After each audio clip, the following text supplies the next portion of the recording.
back to the Profit Roadmap. As always, we're your hosts, Ryan and Bekah, and this is the premier podcast created for field service pros to help you grow your business, stay on top of the latest trends, and help you provide even more value to the communities that you serve. So today we've got a couple of guests for you, including Britany and Marlen from the team here at Xplor, as well as Paul Baccaro from Social Jazz. So today we're going to be talking about marketing, social media, and we've got the experts here to help you guys grow your reach. Paul, Marlen, Britany, welcome to the Profit Roadmap. Thanks so much for taking the time out of your day. Thank you for having us, Ryan. Absolutely.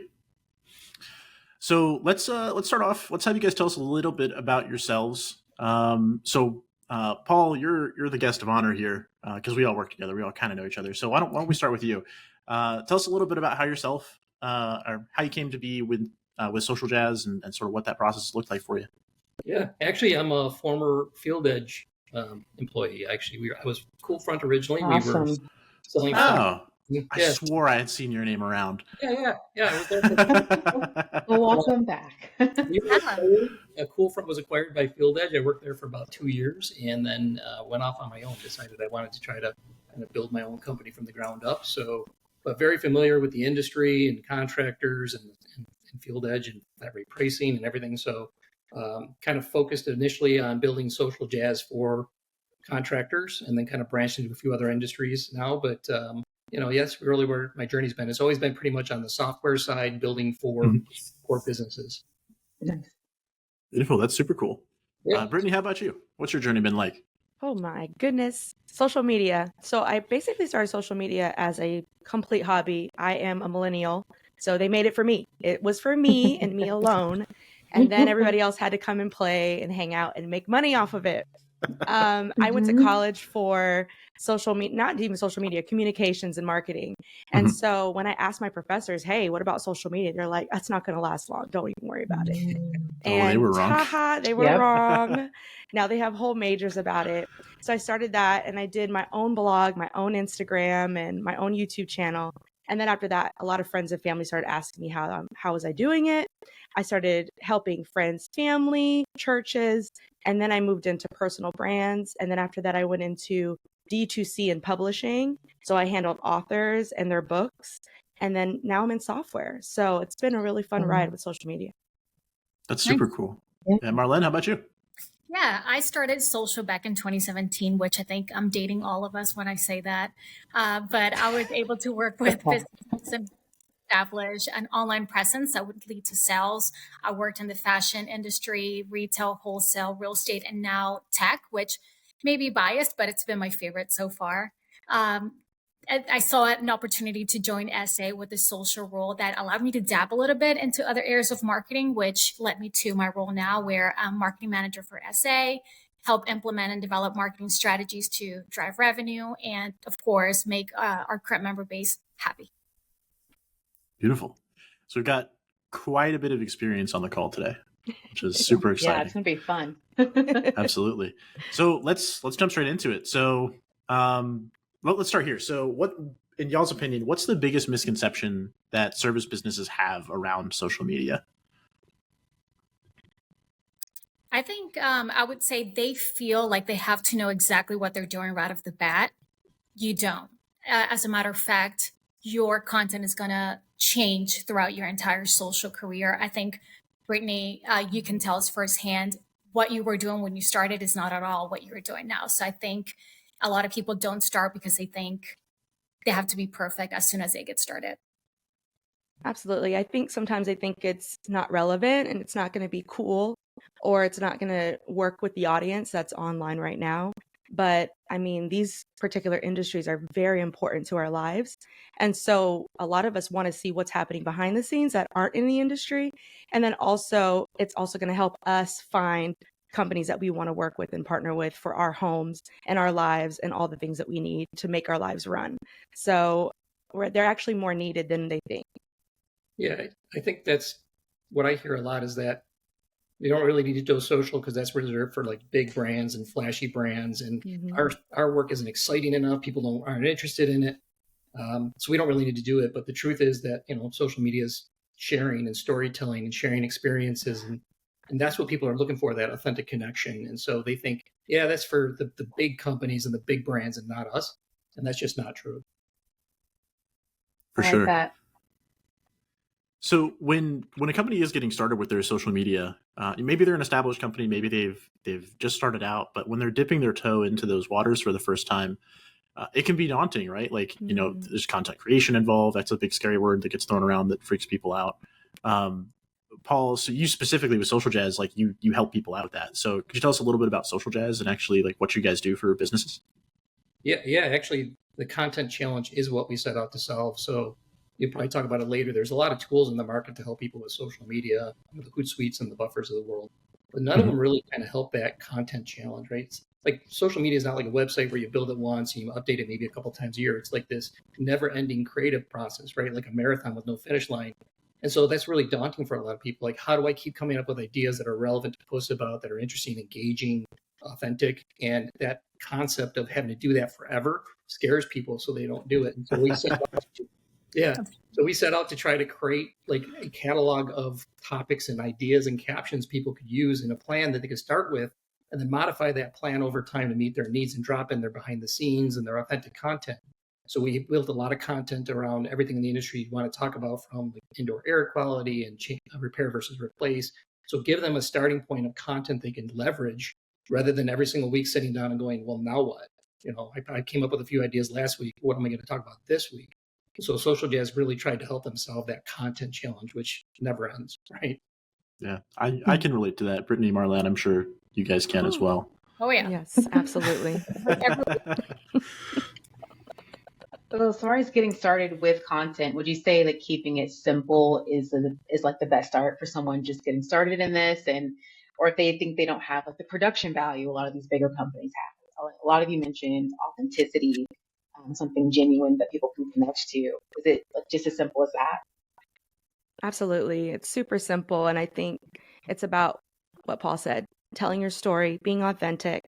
And there's really easy ways to tell your story these days. And I think a lot of times content creators or business owners feel like they can't talk about themselves that many times. But that is marketing. We have to hear about you, know about you, like, know, and trust you over time. And so you're going to have to share what you're doing. So the easiest way to get started is first just get on and tell why you do what you do. Once people get hooked on why you do what you do, they will never stop watching you. They're going to love what you do and why you do it. Yeah. I had a contractor, their best performing post in June was a picture of their break room table with some pizza and a 2-liter Coke on it. And they just said, such a hot week. Our team was so busy. We ended the week with a pizza party. Didn't even have people in the picture, just the pizza and the Coke. And they got like 115 likes in like the first day. It's like, it was so simple. They just snapped a quick picture and told a quick story. And it was very effective. I would say that ties back to the fact that in the field service industry, people hire people, not companies, because we're letting people into our homes to mow the lawn, clean our homes, HVAC, repair, whatever it may be. So even if it's not the business owner per se coming into the house, say it's a tech, you hire them for who they are because it's such a personable industry versus what the company is. So Paul, you saying that people related to a personable post of someone's break room, it's like, heck yeah, I'm going to hire them. Look at them eating their pizza, having fun. So I would say that's key to this industry specifically more than any other. Yeah, great point. I was letting people in because you want something personable, but is there a line where you have to think of how much am I going to let them in? Or is it a thing like let people see the not so fun parts of what we do too, and then like what you learned from that? Yeah, I think it's okay. Like you said, there's definitely a line you would cross with getting too personal, but I think letting them see the entirety of the business, including some of the calls that you go on that maybe are not as easy, right? Maybe some environments you walk into that are a little tough, or and a situation you encounter that was a little, out of the norm. I think those are fine. Those show that you're, like I said, you're a real company with real people facing real challenges. So I definitely think if you start getting into real personal stuff, that might start to cross the line. But for sure. I meant more so of, I feel like on social media sometimes we always get like the perfect picture of how everything is. But the ones that resonate with me is like someone saying, hey, I really messed up in this project or whatever, and this is what I learned. This is what I did to fix it. What I'm going to do better next time. So just showing people it's not always it's not always like perfect. There's a lot of road bumps along the way. I Yeah. agree. That line is going to be something that you draw as a creator and as a business owner. As we know, we're getting into people's lives right now on Right. Netflix. Yeah. I was watching, I don't know who was watching something on realtors, like it was like owning Manhattan. And I was like, I just want to see the houses, but I was getting into all their business and knowing everything about them. It's a little too And much. it's a lot, but it's their line. They decided that line. Mhm. And so even as you grow as a business owner and a content creator and a marketer, as you hold on to these roles, you have to decide on how much you're going to show. Am I going to show my family? Am I going to show my marriage? Am I going to show the inside of my client's home? That's something that I have to draw and decide on what I'm going to do. And then, those boundaries can actually change over time as you get more comfortable. Yeah, I think we live in an interesting time where the barrier to entry for content creation is incredibly low. Oh yeah. Because everybody has the means to do it, like literally, like in their pocket at all times. So that's pretty cool. The reason I go there is talking about the videos that like stick with you, and like sort of like Bekah was saying, like almost like the negative side of things that like sometimes like people have to deal with. I was watching a TikTok the other day, and it was it was an HVAC guy, and he was just crawling through this super tiny, incredibly creepy crawl space under this house in like somewhere in the Northeast. I don't know if there's any ghost hunters, but it definitely looked haunted. No. And like that's something that like really stuck with me, and it's it was super cool to see and everything. I think it's a good segue for me to talk a little bit about platforms. So let me I'll cast the wide net here. What do you guys think are like the must-have platforms for you to be promoting your business on social media? MySpace, right? No. Of course. No. Are they still around? I can't even access my MySpace anymore. Sometimes I used to go back and look at it just for fun because I did so much coding in that app. Yes. Oh my gosh. But I think you should be at least on YouTube, number one. Mm-hmm. Anything you can do on YouTube because it's the number one search engine. Then after that, you got to join Meta. Anything Meta, which is Facebook and Instagram, and then you can work your way down there. TikTok is on the rise, more so on the rise, and I don't know how long it's going to last, but you can get on there too. Yeah, agreed. I would add to that, I would say focus on wherever your prospects and your members are. So we would assume that they're in all of the platforms, but I would say focus on where they are. And if you're thinking, well, how do I find out where my prospects and my members are? In your onboarding process, ask, how did you hear about us? Where did you find us? And give them the options to tell you, was it Google? Was it Facebook, Instagram, Twitter, whatever it may be?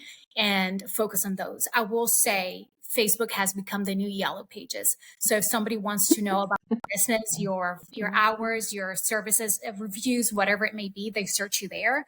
But as far as content creation and social media, find out where they are and hone in on that platform.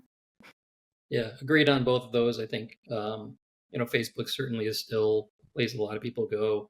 I would also say people don't think of it as a social platform, but Google My Business actually is important as well, not only for getting found and having contact information and reviews, but you can actually post on there as well. And not as many people use that as a social platform, but very important because the first place people go a lot of times is Google, and they bring up the Google business listing.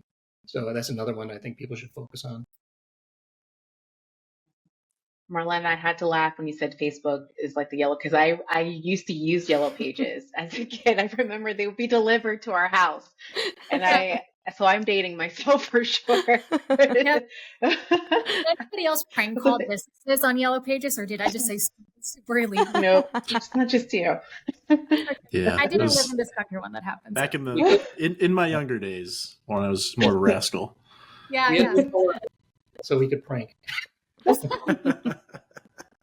That is not the marketing business we're giving you, okay? Yeah, not. We're not pranking your clients. Probably not the way to go. Probably not the way to go. Oh my God.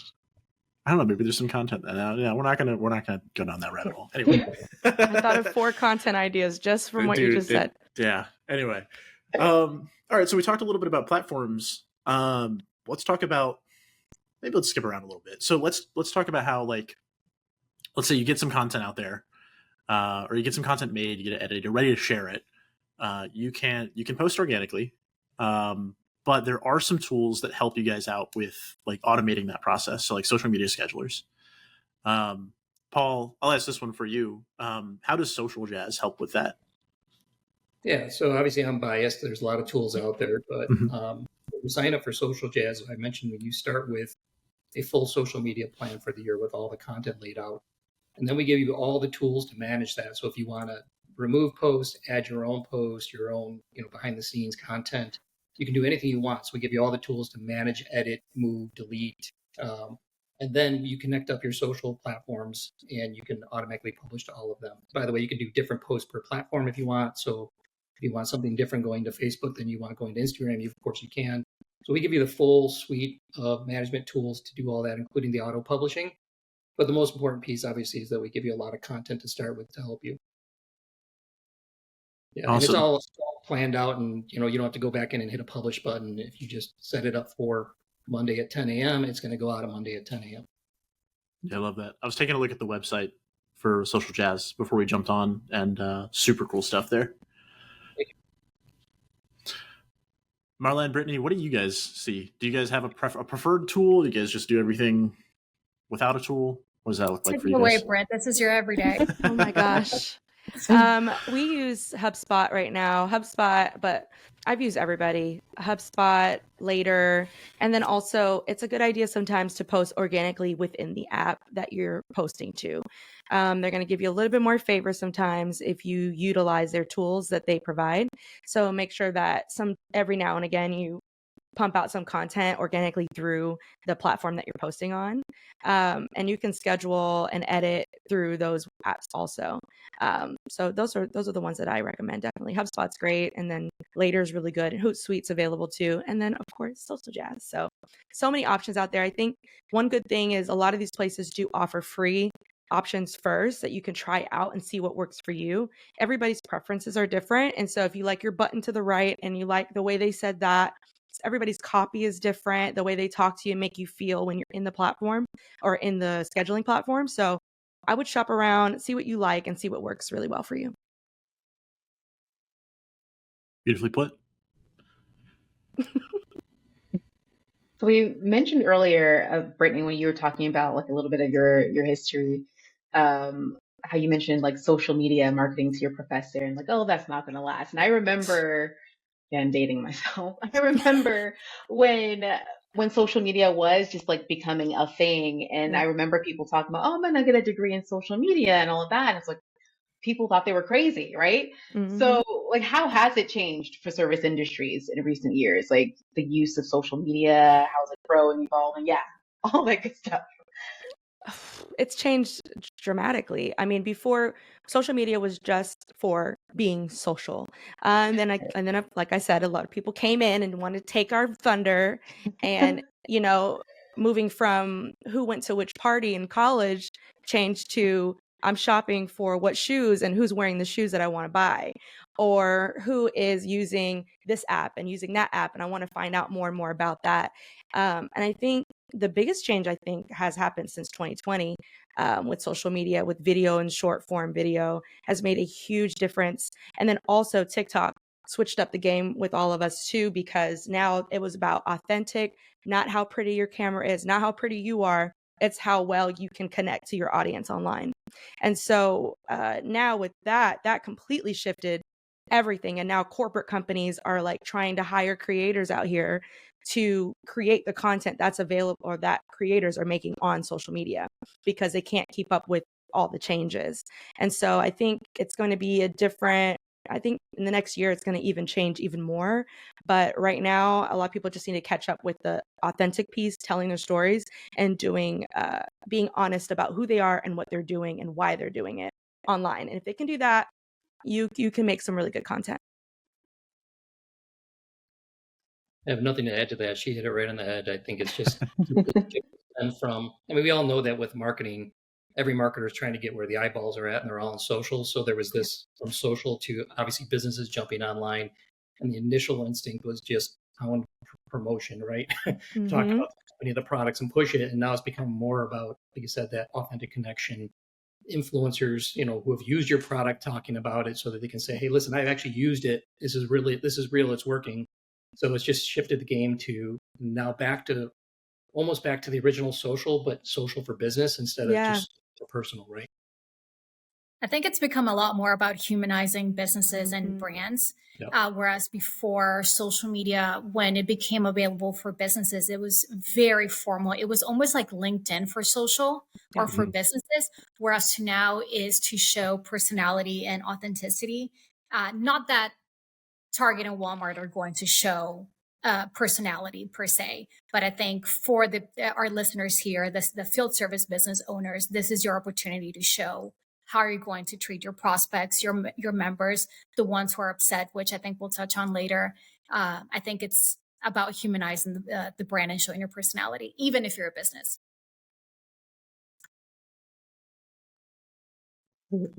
So when it comes to putting yourself out there on socials, obviously the aim behind it, like, it's marketing, right? But how do you balance essentially promoting yourself and also keeping your content engaging with like value add posts and stuff? Yeah.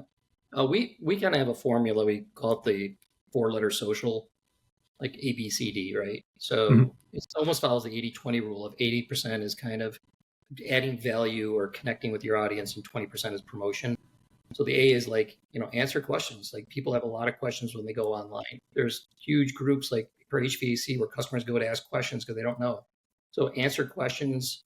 B stands for buy. That's the one promotional piece where you want to highlight what you offer in terms of products and services. The C stands for connect, which is what we've been talking about the whole time, connect at a human level. And then the D stands for discover. Give people things that maybe they didn't think about before, a topic that they didn't understand. Like, maybe they don't know what a ductless mini split is, what it could do for them in terms of, they got an addition on their house and they were wondering how they're going to keep it comfortable. So give them some discovery topics that they might not know about. So we say kind of keep it balanced between those 4. And if you do those 4 in conjunction, you'll get a real solid kind of presence online. I had an idea. I just came up with this weird formula recently. It's really interesting. It's like kind of like what he said, but the value, people look at social media to entertain themselves, to educate themselves, to inspire themselves, or the other one was like relevant or personable, something that's personable. So if you want to sell or talk about one specific message, let's say, I don't know, this glasses case.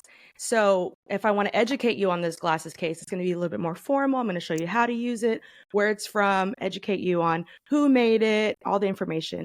Entertainment would be like really cool edits, in and out, ways that it could be funny, relevant, or relatable would be like those skits that you see on social media with point of view, POV. This is what it looks like when I lose my glasses case. And people can relate to that. And then finally, there's education and then inspiration, more inspirational music. This is why I use it, because it's going to change my life. Da, da, da, da, da, da, da, da. So there's 4 ways to look at one message about one particular thing. So if you can write down all your messages that you want to tell your audience, now you have 4 different ways to say it from different point of views. Put that on social media and then you should be good. That's my take on like the formula. I like that a lot. I would agree with both Paul and Britany. To dumb it down a little bit, which I think is important so that business owners don't feel overwhelmed by the idea of social and how to balance content, I would say stick to what's working and use your analytics. Something like Social Jazz will tell you exactly what's working and what's not. And if you're not using anything and you plan on it, but in the meantime, if you're not using anything, look at your organic content and see what is working and what's not. Until you get the handle of how much content should be promotional, how much content should be brand awareness, so on and so forth, continue to post on what's working, and then the formula will solve itself out. Throw it at the wall. Yeah. Throw it at the wall. Yeah. All of it. Until it doesn't work. Yeah. Exactly. Because it's always evolving. It's always growing. Oh. And if you get too married to something, you're going to get your feelings hurt real fast. honestly. So that's great you advice. cannot like fall in love with this one piece of content that you're making and take 4 weeks and put it out and it gets 2 likes. Like, it's going to hurt your feelings. You have to utilize ideas like on Social Jazz. Take all those ideas and get them done as fast as possible and see what works. That's so good. It's always what you least expect that will resonate with someone. So true. Yeah. I've had videos that I thought for sure were going to, blow up and did nothing. And then I had one I did in an airport one day and I started getting the messages on my Yeah. I didn't even really say anything and, that interesting. Yeah. Maybe it was in the airport. I don't know. It's so true. That's relatable, right? Like you can connect with that. Yeah. I do like what you said, Britany, and like don't get too attached to something. Like don't take it personally if something doesn't perform the way you think it's going to. I've fallen into that trap before, where it's like you pour your heart and soul into something and like you try to make it like super high production value, and like the end product is pretty good, and then like 3 people see it and like one of the comments is mean, and you're just like, well, I'm the worst human ever. Then you quit and you're like, I'm not doing exactly. this And then you're like, I quit. And that's honestly, I feel like anyone who's done content creation will understand that feeling. Yes. I don't want to say it's inevitable, but if we can spare you the pain, do our best. Especially, if you're a business owner and you are in this area you're the business owner, you don't need to you're not a content creator. So don't take all the time to learn content creation, figure out what works for you, and tell people about your business and say what you want to say. Then get off. Do your work. Yeah. Because that you can be a rabbit hole for sure. Go ahead, Bekah. I'll be patient. Oh, okay. Damn it. Okay. Thank God for editing, right? So I do want to say, Britany, Marlen, Alyssa, and Dan, because I know you guys are both listening. Thanks for like making me not look like an idiot a lot of the time. If you want to leave this in, you can. But if you edited it out, I'd also be very thankful. This is authentic. Come on. It's authenticity. I leave it in. I'm producing. This is real. I can relate. So, talking about the creative process from maybe the point of view for someone who isn't necessarily geared in a super creative way, I'm a firm believer that you don't necessarily need to be a super creative person to create awesome things. So like, if you have someone who's more analytical, or they're like, man, I just don't have any like good ideas. Paul, I think you mentioned earlier, you were like, ask questions, like the first part of or answer questions, like the first part of that ABCD 4-letter process. Like, is that a good way to just start? Like, hey, like, what are the questions you guys get the most on the phone?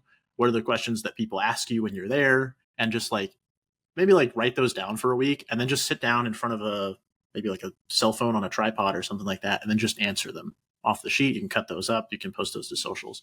Like, is that a valid, like low effort way to essentially dip your toe into creating content and getting an abundance of content on social media? Yeah, that's absolutely why we started with the A, because every contractor gets questions, many of them over and over are repetitive, and you can answer those online. And by the way, you don't have to do it once. We all know that social is very temporal, right? So if you answer a question today, you can certainly answer it again in the future. Because not everybody's going to see that post today. And so if you have a common question, you can post about that routinely. And then there's also these one-off questions you get every now and then that, you don't get very often, but you can still, they're interesting to the audience. And so that's a great way to start, is just jot down the questions you get, whether it's on the phone or your technician gets it in the field or you hear it all the time. That's certainly a great way. And you can create a lot of content from that alone, just answering questions. It's educational too. So you gain some credibility there that you're the expert, right? Mm-hmm. For sure. Let me ask this question. So let's say you're doing more long format stuff. What are your guys' thoughts on essentially like clipping long format stuff into short format and then posting that as well, and like different places and stuff? Yes. That's the way to come. Yes. If you're not doing it, do it. Yeah. You're going to save a lot of time. Yeah, and I think it serves different purposes. So if you're doing long form content for a lawn that you mowed that is 20 minutes long, post it on YouTube, and it'll be for somebody. But you can also take it in 15, 30, 1 minute long, 15 second, 30 seconds, 1 minute long, I should say. And that will be for somebody else. So the same content, depending on how it's edited and how it's presented, will hit different audiences, which will expand your reach. So take the same content and kind of dress it up differently. I like to say, put different background music, trending sounds, the way you edit it, and the same content that you worked hard to get, dress it up differently and put it in its perspective platform. So long form video goes to YouTube, short goes to TikTok and YouTube Shorts as well, Instagram for Reels, and that same content will work twice as hard for you. Mm-hmm. Yeah, Make sure to use trending audio. Audio. Nice. You have a trick that you did for us for SA and FieldEdge for businesses who are unable to do trending audiences, if you want to share that for anybody listening. What, my trick? Mm-hmm. Who can't use trending audio? No, there is no trick. Change your account to a creator account. Oh, okay, that's it. Okay. That's the trick. Okay. Change your account from a business account to a creator account.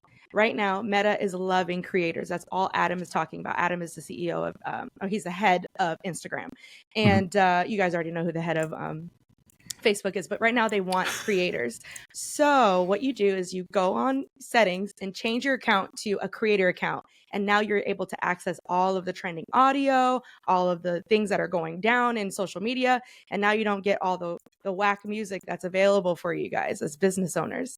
The trending audio is working for so many creators. There's like that lawn dude, he's killing the game right now with trending audio. There's HVAC memes that are doing an amazing job right now because they're really connecting with a lot of people.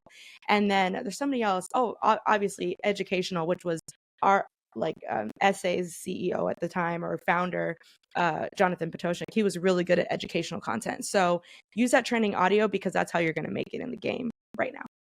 Yeah, I'd like to know if that's what sucked me into watching people mow lawns. Yep. Oh. Yep. Well, I mean, as soon as the algorithm knows that you like it, they're going to start pumping that content right back to you over and over again. That's why what Paul said is really important. Say what you want to say over and over and over again. And then also don't get in the trap of creating content around your business. Make sure you're definitely talking about your business. A lot of people want to I don't want to talk about myself too much. I just want to show them how to clean and how I do this and how I do that. But if you don't talk about your business, they're not going to know who you are. Your stuff is just going to, go in with where everybody else's stuff is at. But only you can make the content about you since nobody's talking about you right now. Because pretty soon when you're famous doing what you're doing, all the people are going to be talking about you. But in the beginning, only you can talk about your stuff. I think that's super important. Do you think a lot of that comes from just the fear of having your name attached to something? Fear of being cringy. I always tell people everything is cringe until you're successful. Yes. You may not be posting about your business or about your day-to-day because you think that your neighbor's going to see it, and they might. You think your neighbor's going to see it and be like, what the hell is Joe doing over there posting about lawns or whatever it may be? You think your middle school friend who bullied you is going to see it. They probably will, and they may think it's cringe until you're successful. But remember, success doesn't mean 2 billion in revenue. Success is just getting to where you want to get for yourself. So get started and don't be afraid to be cringe, because I said it once and I'll always tell everybody, it's cringe until you're successful, and then everyone will leave you alone and they'll start watching you. It's true.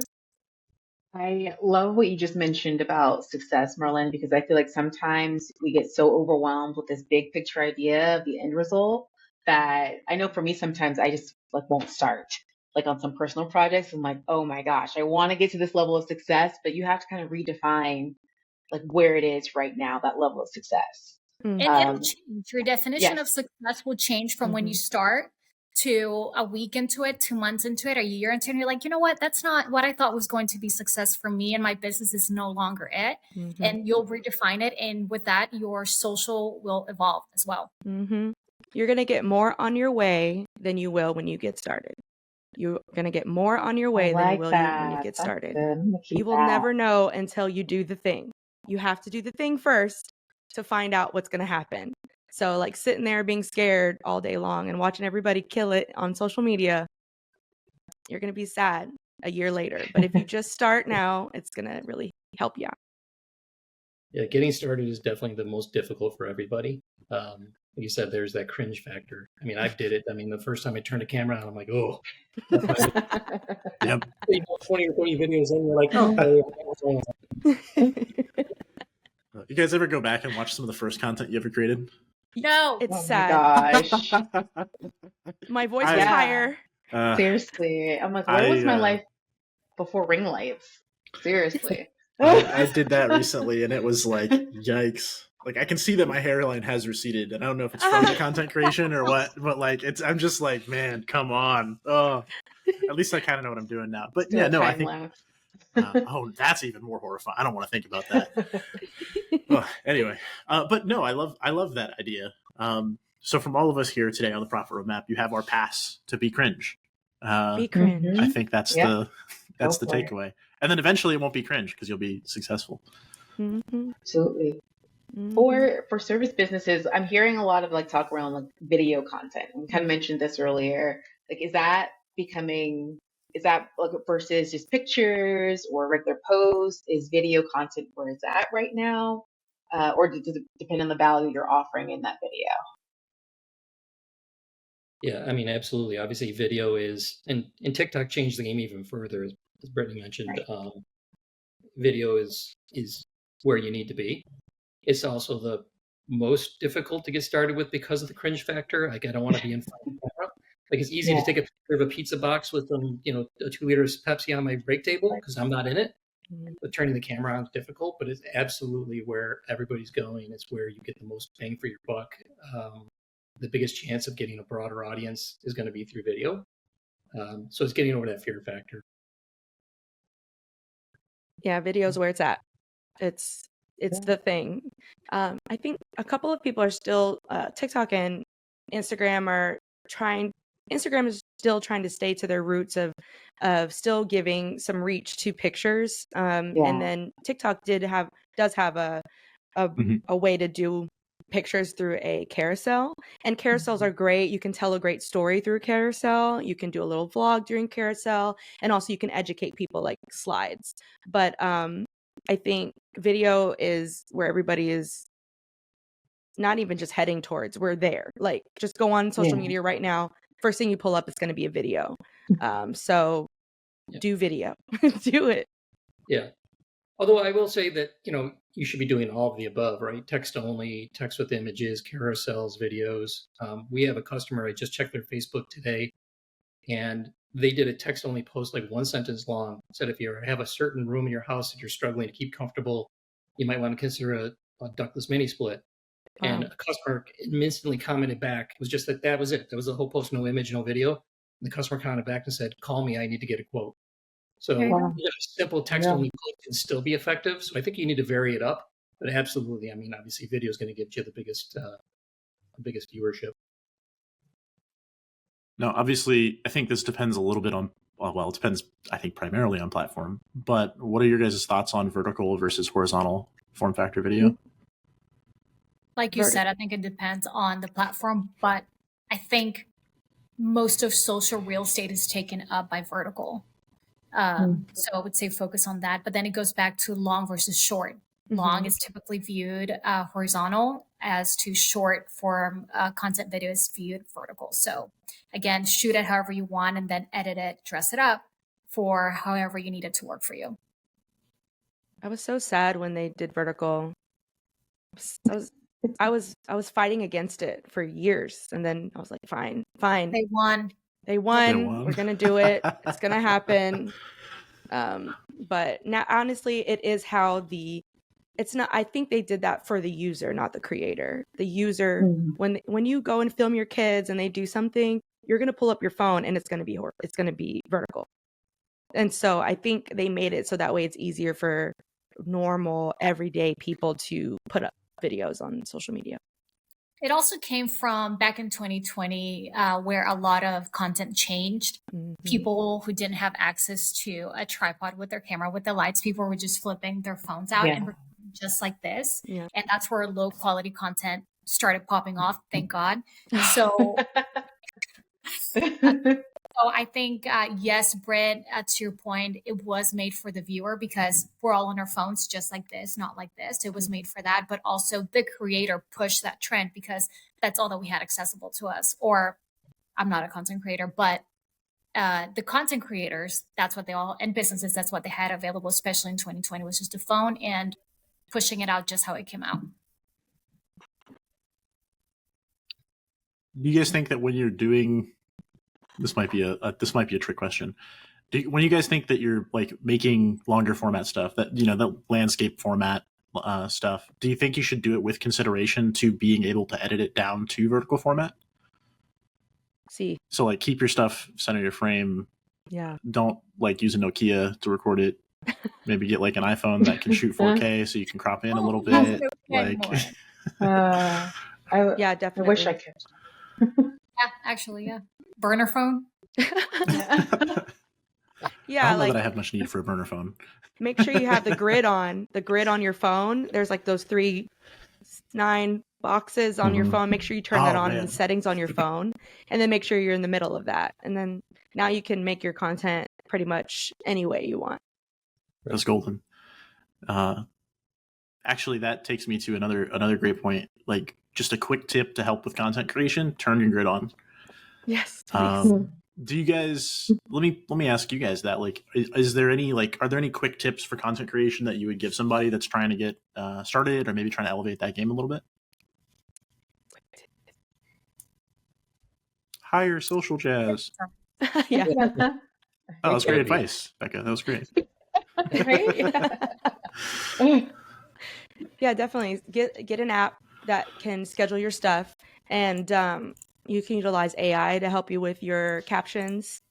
What other things? Quick tips are, make sure just go on Pinterest and look up social media ideas, and then for this industry, and usually they have like quick little downloads you could download real fast for free.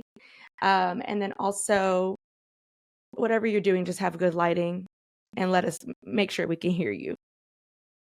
Yes. Yeah, I'd also Good say that audio. we've got our phones with us all the time. We've got a camera built in. I don't think people remember to take pictures as often as they should, and they can be anything, right? So If you're a contractor and you park your van in front of a famous lunch place, right? Take a picture in front of it. It's a local establishment everybody can relate to. It's just take pictures all the time. They're so easy. We're doing it all the time anyways for our social events and family. Just when you're on the road, take pictures. When you're in your office, take pictures. They're very easy ways to get a story out real quick. We just don't think to do it enough for business. We're always doing it for kids' soccer games and this and that, but just keep that phone clicking. I love that. That's so true. And even if you take like a 5-second video of that same picture that you just took, Right. Yeah. you could put a quote on top of that and say, get a quote with me. It's so simple to just grab a 5 to 6 second video, put some trending audio, and throw something on top. And that's with you not even showing your face, you're able to share what's up. I would also add to that, don't be intimidated by the saturation of content in your particular space. There is an audience for everything and for everyone out there. And I think we can bring it back to no one is doing it the way that you'll do it. If you stay authentic to yourself and your business and your personality, be quirky, I would say push the needle a little bit. I think people don't want to see robots. There's enough AI going around, which is great, but I don't think AI is where it's at if you're trying to build a voice for your business. So be authentic. Yes, there are thousands of people probably doing what you plan on doing on social, but no one is doing it the way you're going to do it. And no one is your business, and no one has your voice, and no one has your humor. And at the end of the day, people hire people, not companies, especially in the field service industry. So keep that in mind.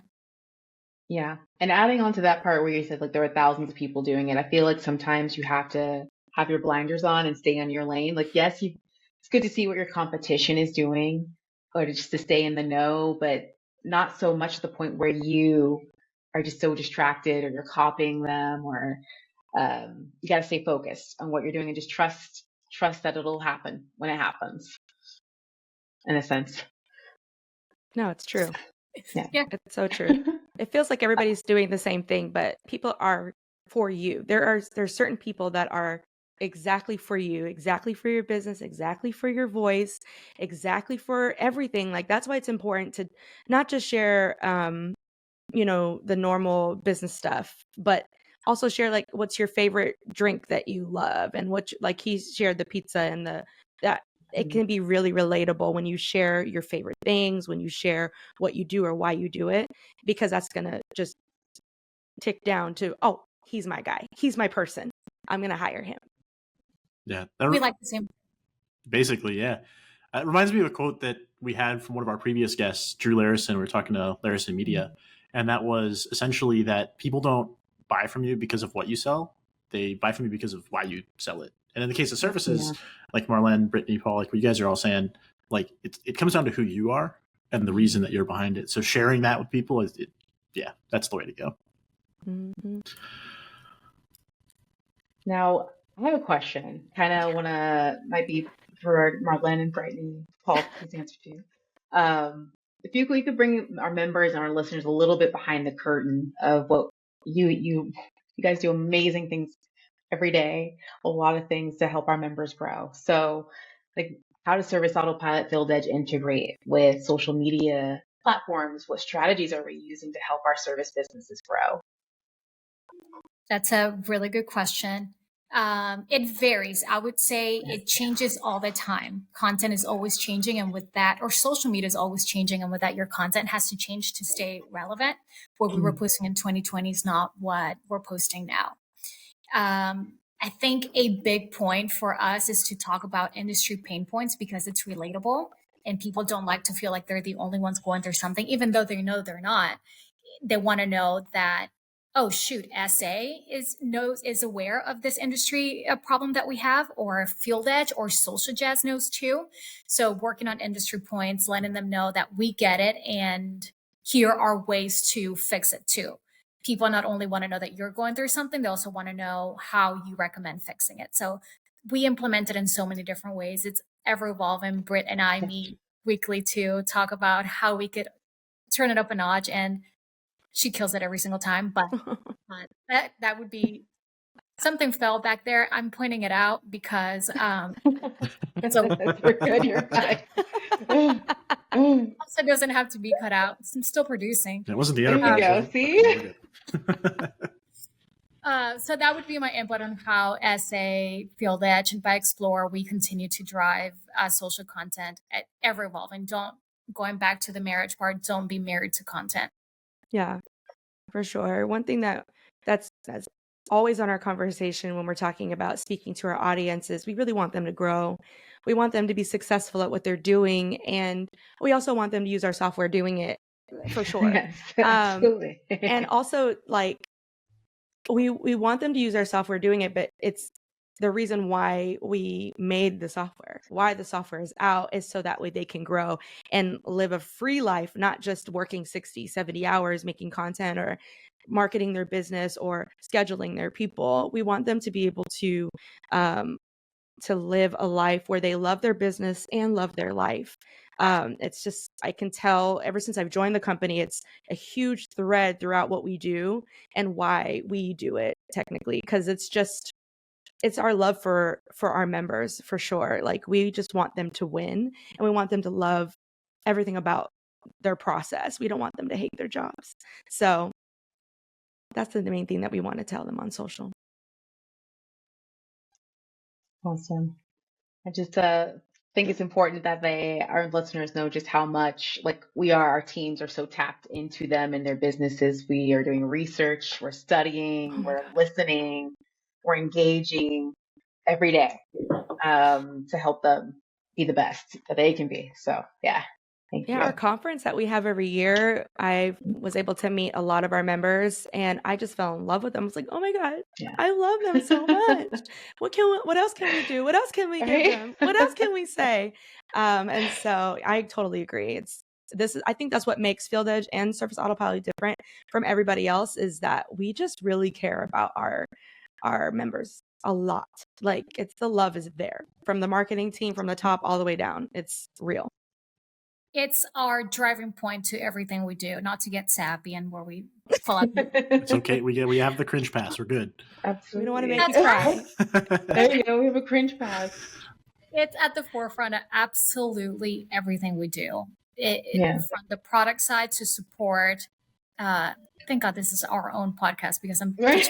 putting us forward. But I think it's important to point out that that is why we do what we do every single day. Mhm. Why we work on our support, on our product, on our marketing is what do our members need and what do prospects need? What do we need to do so that they can thrive in their businesses? But as business owners know, for you to thrive in your business, your personal life has to be intact too. So how can we take hours from your personal life or from your business so that you can tap it into your personal life and continue to thrive? Mhm. That's what software can do for you. That's what social jazz can do for you. Take time. Don't use your time that could be spent automated on your personal life. Yeah. And I think that's the ultimate success, which is, I think, is the ultimate goal, whether it's revenue or financial freedom, time freedom, whatever it may be. If something can be automated, do it, because I think that's the ultimate quality of life for a business owner. Awesome. That's like the perfect segue into automations and AI. I love to ask about AI. Every chance we get, I try to sneak it in, or Ryan will definitely make sure to mention it for me because he's so awesome. But we're gonna say, Ryan, I make the joke that it's the free space on Profit Roadmap Bingo. AI. it is. It is. It really is. Seriously. But how do we see, from all three of you, like how do we see AI and automation impacting social media marketing? It already is. But what do you see in the next year, next 5, 10 years? For good, for better, for worse, all of it. Yeah, we're obviously diving into AI quite a bit on our side to see what we can do with it, and we're being very judicious about it. As you know, right now it could be a big help for certain things, coming up with ideas, writing blog posts and captions, but they end up being a little bit vanilla, and images and video are not there yet. They will be at some point. So I'm looking forward to the day, I hope in the next few years, where the AI really starts to understand customer sentiments, trends. It really gets into hyper local understanding of the community. So when it produces any type of content for us, it can be way more tailored and personal for a business instead of what you're getting right now. And I think that's on the horizon, but I don't think it's here yet. I think right now it's you kind of ask for an idea and it gives you a very, it's decent, but it's kind of vanilla, and that's where we're at right now. But I'm looking forward to that day where it really has a much deeper understanding of that human connection we're talking about and starts to create that at a hyper local basis instead of these giant LLMs that just kind of regurgitate millions of web pages and say exactly what they all say.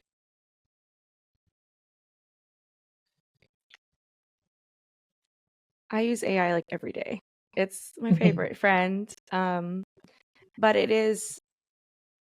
he's right. Definitely you have to query it in a way that's going to get you the best answer.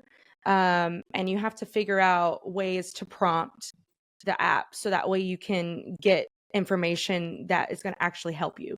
If you don't, you're going to get really whack information. It's not going to be that good. Stuff. It's going to be just weird. But if you can look at it as a partner, and kind of just like go back and forth. Okay. And I talked to her. She's a her. I talked to her like, we're like really good friends. Like, okay, I like what you say there. I like what you said right there. Let's get deeper into that. What do you think about this? I like that. I like that. And I don't know if I'm giving it a more humanistic, I don't know if I'm messing everything up for everybody, but I talk to her like she's my friend. And I use it for ideas. I use it for captions. It's true, though, like Marlen says, it's not going to be exactly what you need. So you have to, but sometimes it can give you words that you didn't think of that will help you, instead of going thesaurus, ways to say automation. You know what I mean? Like it's going to give you like, I need 15 ways to say automation. I need it to be less than 10 characters. I need it to be super short and sweet. I need it to be more aggressive. I need it to be more kind, or funny. Can we make this really cheeky and funny? Like, is there a way we can be more funnier? Then you can get more, oomph out of the app.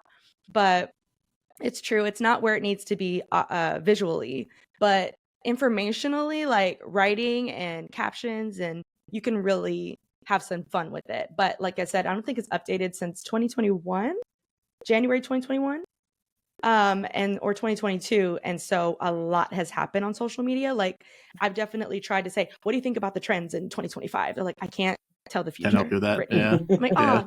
I forgot. I'm sorry. I wanted to see what you're going to say. And so I've even done like fashion trends and they don't know what they're talking about. We're the only ones who can really forecast and see what's going to happen. And then we use them as a partner to get more information out of it. Yeah. I think Brittany hit an important point there. What she was talking about it is, these are amazing tools and they're growing super fast. But if you listen to her conversation, she's like, I need it to be a little more spicy. I need it to be a little more fun. I need it to be a little shorter. It's a great tool, but you're driving that. Like, you're the one prompting it, saying, I need this change. I need this to be a little different. So the AI is a great tool to help you get there quicker. But ultimately, you're still the one driving it and telling it what you want. So I think if people realize that, it's not a total replacement for human beings. You're not going to say, do my social for the year. I'll see you next year, right? You really needs to be in control, but you're using it as an incredible tool to speed up the process and automate. Yeah. Any of that sounds intimidating to listeners who haven't used AI. There are free courses out there that you can take. They're 10, 15, 20 minutes long that teach you how to use it. But it's exactly that. You tell it what you want and what you need. So I would say get out there and use it. But I know it used to sound intimidating to me. Like, it's a machine going to tell me how to do my job? No. But like Paul said, it's still you doing the work. It's essentially somebody typing it out. But I would definitely suggest take some free courses that are out there to teach you the one-on-ones on AI. For sure. Did you name your AI? No, I didn't name her. Oh, I did. Still Chat GPT. She's chatty. I'll just name her. Let's name her Chatty. What's your AI's name, Paul? Darla. Darla? Love it, man. That's adorable. That's great. I'm right there with you, Brittany, because like I say please and thank you to I do. And like I do it like even to my Google Home. You can see one behind me, but like I'll be like, hey, set a timer for like 10 minutes from now. I use that a lot when I'm cooking. And then it'll do it and I'll say thank you. And my girlfriend's like, why? And I'm just like, when Skynet comes around, it's gonna know. It's gonna know. Ready. It's gonna know. Let it know you were nice to it. I was always kind to you. Yeah, I was kind to you. Yeah, on my family's name, so it knows my wife's name and my kid's name. So I'm talking to her, through the AI. Sometimes I'll come back and tell Angela that this is a good weekend to go out for like date night.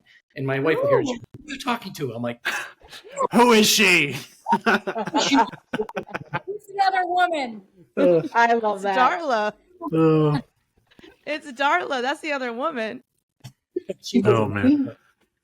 It's probably a little concerning at first, but yeah, that's pretty funny.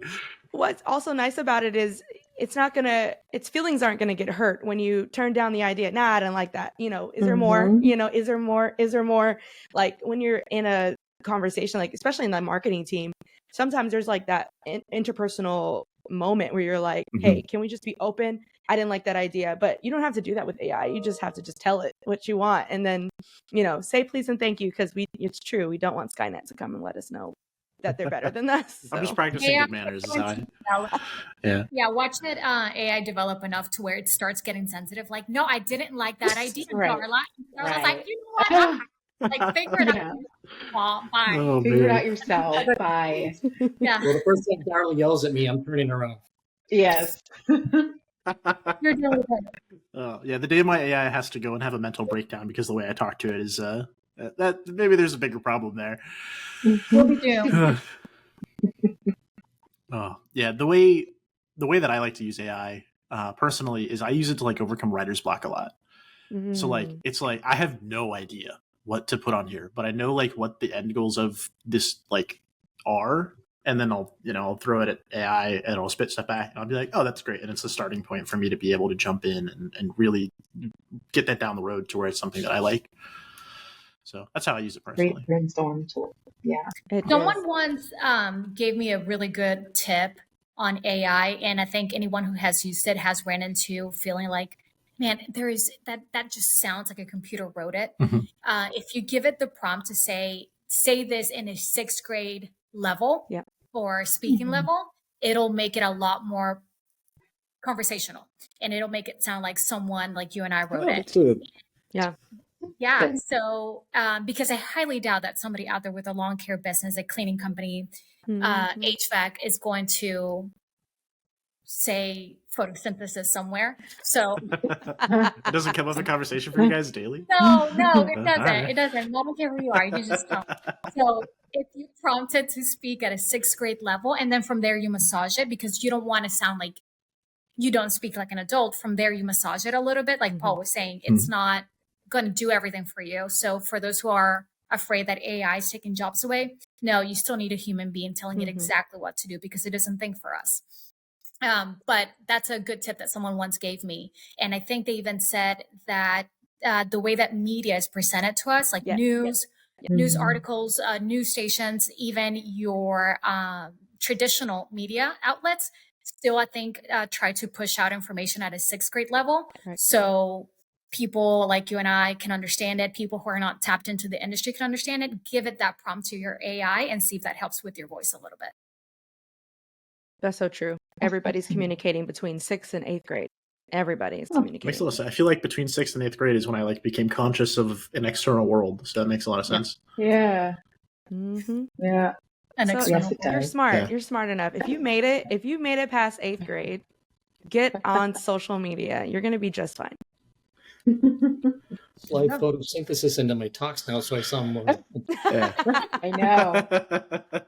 I think you could find a way to do it. Throw some chlorophyll in there. It'll be great. Paul, I will come for you and I would tell you that was AI, Paul. Like, let's come on. Yeah, if you see photosynthesis in the social media post, it was definitely AI. Photosynthesis. Definitely AI. No one's out here talking about it. There's going to be so many biologists that are going to send us hate mail. I would love for them to come in here because I bet they're using AI too. All right. Actually, I was about to end it, but then I had this thought. Social media, making these posts and stuff. We've all talked about it, this past hour or sort of from the perspective of it being a tool to market to your clients. Do you guys also feel that it's a recruiting tool? 1,000%. Absolutely. LinkedIn specifically for more the recruiting side. But remember that social media is becoming a search engine, just like Google, Bing, you name it. So people will look for jobs near me on their social accounts too. And even if they landed on a job listing on any other platform where jobs are listed, I don't know how many brands we can name out here.